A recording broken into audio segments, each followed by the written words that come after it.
श्री कृष्ण कहते हैं कि मनुष्य जब भी अपने जीवन में दुखों से घिरता है, जब उसकी मेहनत का फल उसे तुरंत नहीं मिलता, जब उसके प्रयास बार बार असफल होते हैं, तब वो आकाश की ओर देखकर एक ही प्रश्न करता है कि हे प्रभु, मेरा भाग्य इतना कठोर क्यों है। पर वो ये नहीं समझ पाता कि भाग्य कोई अलग शक्ति नहीं है जो उसके विरुद्ध खड़ी हो, बल्कि भाग्य तो उसके ही कर्मों का प्रतिबिंब है, और प्रतिबिंब वही दिखाता है जो सामने खड़ा होता है। हे मनुष्य, तुम वर्तमान में जो परिस्थिति भोग रहे हो, वो अतीत के कर्मों की छाया है, और आज जो तुम सोच रहे हो, बोल रहे हो और कर रहे हो, वही आने वाले समय की रोशनी या अंधकार बनेगा। तुम फल को देखकर कर्म करते हो, पर ज्ञानी कर्म को देखकर फल की प्रतीक्षा करता है, क्योंकि उसे विश्वास होता है कि न्याय कभी नष्ट नहीं होता। श्री कृष्ण कहते हैं कि मैं तुम्हें एक कथा सुनाता हूं, जिससे तुम्हें कर्म और भाग्य का रहस्य समझ आएगा। एक नगर में अर्जुन नाम का एक युवक रहता था, जो प्रतिदिन मंदिर आता, दीप जलाता और मुझसे प्रार्थना करता कि उसका व्यापार बढ़े, उसका जीवन सुखी हो और उसके घर में समृद्धि आए। परंतु उसके प्रयासों के बाद भी उसका व्यापार घाटे में चलता रहा। मित्र उससे दूर होते गए और वो भीतर से टूटने लगा। एक दिन वो मंदिर में आकर रो पड़ा और बोला कि हे प्रभु, मैंने कभी किसी का बुरा नहीं किया, फिर भी मेरा भाग्य मेरा साथ क्यों नहीं दे रहा। श्री कृष्ण कहते हैं कि उस रात मैंने उसके स्वप्न में प्रवेश किया और उससे कहा कि हे अर्जुन, क्या तुम सच में मानते हो कि तुम्हारे कर्म केवल इस जन्म के हैं? क्या तुम ये जानते हो कि आत्मा की यात्रा बहुत लंबी होती है और हर जन्म में किए गए कर्म उसका लेखा बनाते हैं? तुम्हारा वर्तमान संघर्ष दंड नहीं है, ये संतुलन है। ये उन अधूरे कर्मों की समाप्ति है जो तुम्हें आगे बढ़ने से रोक रहे थे। यदि मैं तुम्हें बिना शुद्ध किए समृद्धि दे दूं, तो तुम्हारा अहंकार तुम्हें पतन की ओर ले जाएगा। इसलिए पहले मैं तुम्हें सहनशील बना रहा हूं, धैर्यवान बना रहा हूं, और जब तुम्हारा भीतर स्थिर हो जाएगा, तब बाहरी परिस्थितियां भी स्थिर हो जाएंगी। अर्जुन ने पूछा कि प्रभु, मैं कैसे पहचानूं कि मेरा भाग्य बदलना शुरू हो गया है? तब श्री कृष्ण कहते हैं कि मैंने उससे कहा कि जिस दिन तुम शिकायत छोड़कर कर्तव्य निभाने लगोगे, जिस दिन तुम तुलना छोड़कर परिश्रम करने लगोगे, और जिस दिन तुम परिणाम की चिंता छोड़कर उत्कृष्टता पर ध्यान दोगे, उसी दिन तुम्हारा भाग्य बदलना आरंभ हो जाएगा। क्योंकि भाग्य परिवर्तन का पहला संकेत बाहर नहीं, भीतर दिखाई देता है। हे मनुष्य, ये संसार बीज और फल का नियम है। यहाँ कोई भी कर्म व्यर्थ नहीं जाता, चाहे वो शुभ हो या अशुभ। और जो आज तुम्हें दूसरों का सौभाग्य दिखाई देता है, वो उनके पुराने कर्मों का फल है। जैसे तुम्हारा वर्तमान तुम्हारे अपने कर्मों का परिणाम है। तुम केवल वर्तमान दृश्य देखकर निर्णय मत करो, क्योंकि जीवन एक लंबी कथा है और तुम केवल उसका एक पृष्ठ देख रहे हो। श्री कृष्ण कहते हैं कि बहुत बार तुम्हें ऐसा लगेगा कि अधर्मी व्यक्ति सुखी है और धर्म का मार्ग कठिन है, परंतु सत्य ये है कि अधर्म का सुख क्षणिक है और धर्म का संघर्ष स्थायी विजय की तैयारी है। जो व्यक्ति अभी सुख में है, वो अपने पिछले पुण्यों का उपभोग कर रहा है, और यदि वो वर्तमान में गलत कर्म करेगा, तो भविष्य में उसका संतुलन टूटेगा। इसलिए किसी और की स्थिति देखकर स्वयं को दुर्भाग्यशाली मत समझो, क्योंकि प्रत्येक आत्मा का मार्ग अलग है और प्रत्येक का लेखा अलग है। हे मनुष्य, यदि तुम अपना भाग्य बदलना चाहते हो, तो अपने कर्मों में 3 परिवर्तन लाओ। पहला, अपने विचारों को शुद्ध करो, क्योंकि विचार ही कर्म का बीज है। दूसरा, अपने प्रयासों को निरंतर रखो, क्योंकि रुक जाने से ऊर्जा भी रुक जाती है। और तीसरा, अपने हृदय में विश्वास बनाए रखो, क्योंकि बिना विश्वास के कर्म निर्जीव हो जाते हैं। जब तुम्हारा मन शांत होता है और तुम्हारा उद्देश्य स्पष्ट होता है, तब तुम्हारे कर्मों में दिव्यता जुड़ जाती है, और वही दिव्यता भविष्य का भाग्य बनाती है। श्री कृष्ण कहते हैं कि याद रखो, तुम्हारा हर आंसू देखा जा रहा है, तुम्हारा हर संघर्ष दर्ज हो रहा है, और तुम्हारा हर सच्चा प्रयास तुम्हारे जीवन की दिशा बदल रहा है, भले ही तुम्हें अभी परिणाम न दिखे। जब तुम अंधकार में भी दीप जलाते हो, तब वही दीप तुम्हारे भाग्य का सूर्योदय बनता है। इसलिए आज से भाग्य को दोष देना बंद करो और अपने कर्मों को इतना सशक्त बनाओ कि भाग्य स्वयं तुम्हारे चरणों में आकर खड़ा हो जाए। क्योंकि मैं न्याय का रक्षक हूं और संतुलन का आधार हूं, और मेरे नियम में विलंब हो सकता है पर अन्याय नहीं हो सकता।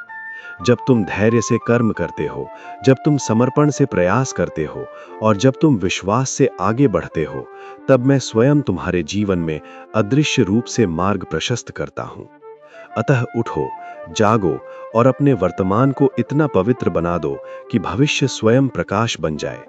क्योंकि भाग्य कोई लिखी हुई दीवार नहीं है, वो तुम्हारे कर्मों से बनती हुई प्रतिमा है, और उस प्रतिमा के शिल्पकार तुम स्वयं हो। श्री कृष्ण कहते हैं कि हे मनुष्य, जब तुम्हारे जीवन में सब कुछ तुम्हारी इच्छा के अनुसार नहीं होता, जब तुम्हारी मेहनत के बाद भी परिणाम तुम्हारे हाथों में नहीं आता, जब तुम्हें लगता है कि संसार तुम्हारे साथ न्याय नहीं कर रहा, तब तुम आकाश की ओर देखकर पूछते हो कि मेरा भाग्य इतना कठोर क्यों है। परंतु तुम ये नहीं समझते कि भाग्य कोई बाहरी शक्ति नहीं है जो तुम्हारे विरुद्ध बैठी हो। भाग्य तुम्हारे ही कर्मों का संचित स्वरूप है। वो तुम्हारे अतीत की प्रतिध्वनि है जो वर्तमान में सुनाई देती है। हे मनुष्य, तुम केवल इस जन्म को देखते हो, पर आत्मा की यात्रा बहुत लंबी होती है। वो अनेक अनुभवों से गुजरती है और हर अनुभव एक कर्म का परिणाम होता है। जो तुम आज भोग रहे हो वो दंड नहीं है, वो संतुलन है। क्योंकि इस सृष्टि में कुछ भी असंतुलित नहीं रहता। हर कर्म अपनी प्रतिक्रिया को खोज ही लेता है। तुम सोचते हो कि तुम्हारा संघर्ष व्यर्थ है, परंतु संघर्ष आत्मा को मजबूत बनाता है, और जब आत्मा मजबूत होती है तब भविष्य का भाग्य भी बदलने लगता है। श्री कृष्ण कहते हैं कि मैं तुम्हें एक प्रसंग स्मरण कराता हूं। जब कुरुक्षेत्र के मैदान में अर्जुन मेरे सामने खड़ा था और उसके हाथ कांप रहे थे, उसका धनुष गिर रहा था और उसकी दृष्टि धुंधली हो गई थी, क्योंकि उसे लगा कि उसका भाग्य उसे अपने ही संबंधियों के विरुद्ध खड़ा कर रहा है। उसे लगा कि यह परिस्थिति अन्यायपूर्ण है।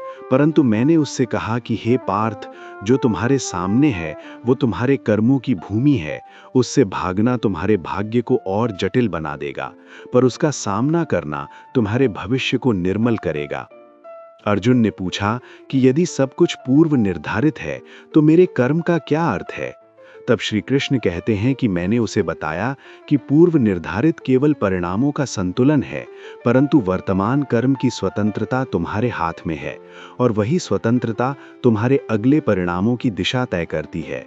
यदि तुम धर्म के अनुसार कर्म करोगे तो भविष्य में संतुलन तुम्हारे पक्ष में खड़ा होगा, और यदि तुम भय या मोह में निर्णय लोगे तो वही निर्णय तुम्हारे अगले संघर्ष का कारण बनेगा। हे मनुष्य, यही रहस्य है कि भाग्य पत्थर पर लिखी हुई रेखा नहीं है। वो हर क्षण तुम्हारे कर्मों से आकार लेती हुई धारा है, जिसे तुम अपने विचारों, अपने संकल्पों और अपने आचरण से मोड़ सकते हो। परंतु ये परिवर्तन तुरंत दिखाई नहीं देता, क्योंकि प्रकृति को स्थायित्व प्रिय है। वो धीरे धीरे संतुलन बनाती है। जैसे नदी चट्टानों को एक ही दिन में नहीं काटती, पर निरंतर बहते हुए उन्हें आकार दे देती है। श्री कृष्ण कहते हैं कि मैं तुम्हें एक और कथा सुनाता हूँ। एक वृद्ध माँ थी जिसका एक ही पुत्र था। वो पुत्र दिन रात परिश्रम करता, परंतु बार बार असफल हो जाता। एक दिन वो निराश होकर बोला कि माँ, मेरा भाग्य ही खराब है, चाहे जितना प्रयास करूं सब व्यर्थ हो जाता है। माँ ने मुस्कुराकर कहा कि बेटा, यदि भाग्य खराब होता तो तुझे प्रयास करने की शक्ति भी न मिलती। ये असफलता तुझे मजबूत बना रही है, और शायद ईश्वर तुझे उस स्थान के लिए तैयार कर रहे हैं जहां कमजोर मनुष्य टिक नहीं पाते। श्री कृष्ण कहते हैं कि वही युवक वर्षों बाद सफल हुआ, पर उसकी सफलता अचानक नहीं आई। वो उन सभी असफलताओं की नींव पर खड़ी थी जिन्हें उसने धैर्य से सहा था। लोग कहते रहे कि उसका भाग्य बदल गया, पर सत्य ये था कि उसका भाग्य उस दिन बदलना शुरू हुआ था जब उसने हार मानने के स्थान पर फिर से प्रयास करने का निर्णय लिया था। हे मनुष्य, तुम भी वही गलती करते हो जो अर्जुन ने की थी। तुम परिस्थिति देखकर विचलित हो जाते हो, पर ये नहीं देखते कि परिस्थिति तुम्हें भीतर से गढ़ रही है। यदि आज तुम्हें अपमान मिला है तो वो तुम्हें विनम्र बना रहा है। यदि आज तुम्हें असफलता मिली है तो वो तुम्हें अनुभवी बना रही है। यदि आज तुम्हें प्रतीक्षा करनी पड़ रही है तो वो तुम्हें धैर्य सिखा रही है। और यही गुण भविष्य के भाग्य की नींव बनते हैं। श्री कृष्ण कहते हैं कि याद रखो, इस संसार में 3 नियम अटल हैं। पहला, हर कर्म का फल अवश्य है। दूसरा, फल का समय तुम्हारे धैर्य की परीक्षा लेता है। और तीसरा, जब तुम्हारा कर्म शुद्ध होता है तब मैं स्वयं तुम्हारे मार्ग में अदृश्य रूप से उपस्थित होता हूँ। तुम सोचते हो कि तुम अकेले संघर्ष कर रहे हो, परंतु तुम्हारा हर सच्चा प्रयास ब्रह्मांड में ऊर्जा बनकर फैलता है और उसी ऊर्जा से तुम्हारे लिए नई परिस्थितियां बनती हैं। इसलिए हे मनुष्य, भाग्य को दोष देना बंद करो और अपने वर्तमान को इतना सशक्त बनाओ कि भविष्य स्वयं तुम्हारे पक्ष में खड़ा हो जाए। शिकायत तुम्हारी शक्ति को क्षीण करती है, तुलना तुम्हारे मन को अशांत करती है और भय तुम्हारे निर्णयों को दुर्बल बनाता है। पर विश्वास तुम्हें स्थिर करता है, धैर्य तुम्हें मजबूत करता है और निरंतर कर्म तुम्हें उस स्थान तक पहुंचा देता है जहां भाग्य भी तुम्हारे प्रयासों को प्रणाम करता है। याद रखो, जब तुम गिरते हो और फिर उठते हो, उसी क्षण तुम्हारा नया भाग्य लिखा जाता है। जब तुम अंधकार में भी दीप जलाते हो, उसी क्षण तुम्हारा भविष्य प्रकाशित होता है। और जब तुम निराशा में भी विश्वास रखते हो, उसी क्षण मैं तुम्हारे जीवन में हस्तक्षेप करता हूँ। अतः उठो, अपने कर्मों को पवित्र करो, अपने मन को स्थिर करो और अपने विश्वास को अडिग रखो, क्योंकि मैं न्याय का रक्षक हूँ और संतुलन का आधार हूँ। और मेरे नियम में विलंब हो सकता है, पर अन्याय कभी नहीं हो सकता। तुम्हारा भविष्य तुम्हारे आज के संकल्पों में छिपा है, और यदि तुम आज से जागरूक होकर चलोगे तो आने वाला कल तुम्हारे ही कर्मों का उज्जवल परिणाम होगा, क्योंकि भाग्य तुम्हारा शत्रु नहीं, तुम्हारे ही कर्मों का प्रतिबिंब है। श्री कृष्ण कहते हैं कि हे मनुष्य, जब जीवन तुम्हारी इच्छा के अनुसार नहीं चलता, जब तुम्हारे प्रयासों के बाद भी परिणाम तुम्हारे हाथों में नहीं आता, जब तुम्हें लगता है कि तुम्हारे साथ ही अन्याय हो रहा है, तब तुम अपने भाग्य को दोष देते हो। परंतु तुम ये नहीं समझते कि भाग्य तुम्हारे विरुद्ध खड़ी कोई शक्ति नहीं है, वो तुम्हारे ही कर्मों की परछाई है, और परछाई कभी शरीर से अलग नहीं होती। जो तुम आज भोग रहे हो वो दंड नहीं है, वो संतुलन है, क्योंकि इस सृष्टि में हर कर्म अपना फल खोज लेता है, चाहे समय लगे। हे मनुष्य, तुम केवल इस जन्म को देखते हो, पर आत्मा की यात्रा बहुत लंबी होती है।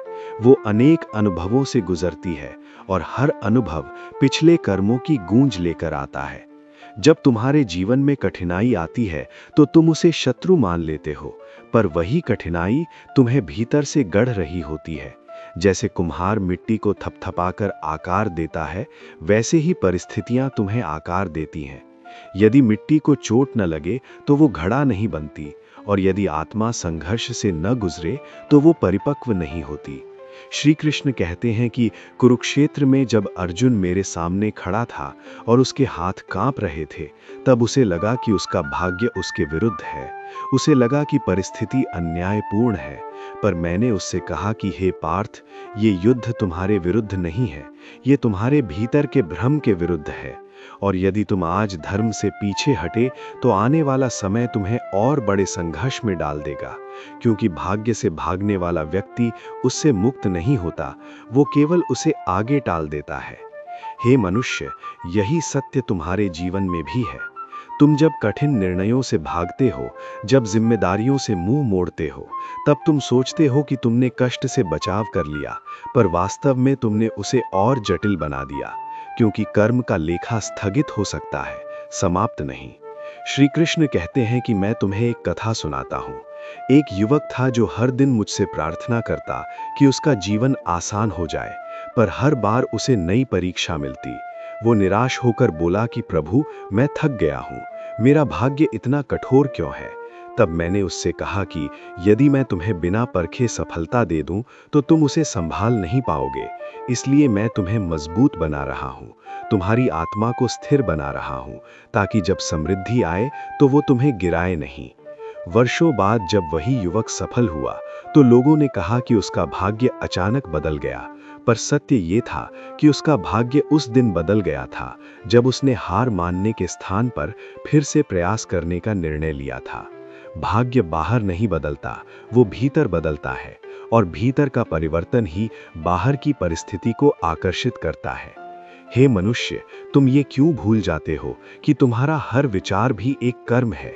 यदि तुम भीतर से क्रोध, ईर्ष्या और शिकायत पालते हो तो तुम अपने भविष्य की भूमि में कांटे बो रहे हो, और यदि तुम विश्वास, धैर्य और परिश्रम बोते हो तो तुम उसी भूमि में पुष्प उगा रहे हो। कर्म केवल हाथों से नहीं, मन से भी होता है, और मन ही भाग्य का वास्तविक शिल्पकार है। श्री कृष्ण कहते हैं कि अब मैं तुम्हें वो रहस्य बताता हूं जिसे बहुत कम लोग समझ पाते हैं।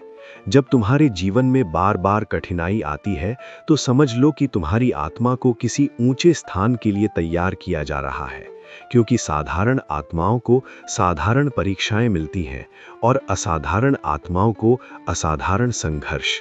यदि तुम्हें प्रतीक्षा करनी पड़ रही है तो समझ लो कि समय तुम्हें परिपक्व बना रहा है।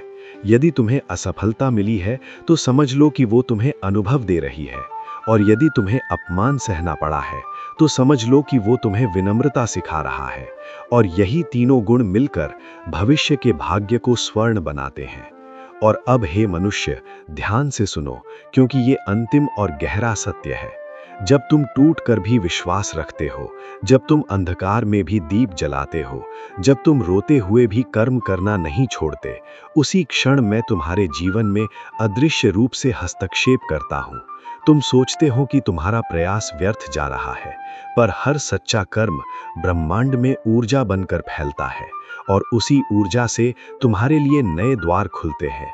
इसलिए भाग्य को दोष देना बंद करो, क्योंकि भाग्य तुम्हारा शत्रु नहीं है, वो तुम्हारे ही कर्मों का प्रतिबिंब है। और यदि तुम प्रतिबिंब बदलना चाहते हो तो स्वयं को बदलो। शिकायत छोड़ो, तुलना छोड़ो, भय छोड़ो, और अपने वर्तमान को इतना उत्कृष्ट बना दो कि भविष्य स्वयं तुम्हारे चरणों में आकर खड़ा हो जाए। याद रखो, जब तुम गिरते हो और फिर उठते हो, उसी क्षण तुम्हारा नया भाग्य लिखा जाता है। जब तुम निराशा में भी विश्वास रखते हो, उसी क्षण तुम्हारा भविष्य सुरक्षित होता है। और जब तुम धर्म के मार्ग पर अडिग रहते हो, तब मैं स्वयं तुम्हारे साथ चलता हूँ। अतः उठो, जागो और कर्म करो, क्योंकि कर्म तुम्हारा अधिकार है, फल समय का निर्णय है, और न्याय मेरा वचन है, और मेरे वचन में कभी त्रुटि नहीं होती। यदि आज की श्री कृष्ण वाणी ने आपके हृदय को स्पर्श किया हो, यदि आपको इन शब्दों में सच्चाई और शांति का अनुभव हुआ हो, तो इस दिव्य संदेश को अपने तक सीमित मत रखिए। इसे उन लोगों तक पहुंचाइए जिन्हें इसकी आवश्यकता है, क्योंकि हो सकता है आपके एक शेयर से किसी का विश्वास लौट आए, किसी की हिम्मत जाग जाए, और किसी का जीवन बदल जाए। इसलिए इस वीडियो को लाइक कीजिए, अपने विचार कमेंट में अवश्य लिखिए, और यदि आप चाहते हैं कि श्री कृष्ण की ऐसी ही गहरी वाणी प्रतिदिन आपके जीवन में प्रकाश लाती रहे, तो अभी सीमा डिवोशन चैनल को सब्सक्राइब कीजिए और बेल आइकन अवश्य दबाइए, क्योंकि यहाँ केवल शब्द नहीं, बल्कि विश्वास और शक्ति मिलती है। जय श्री कृष्ण।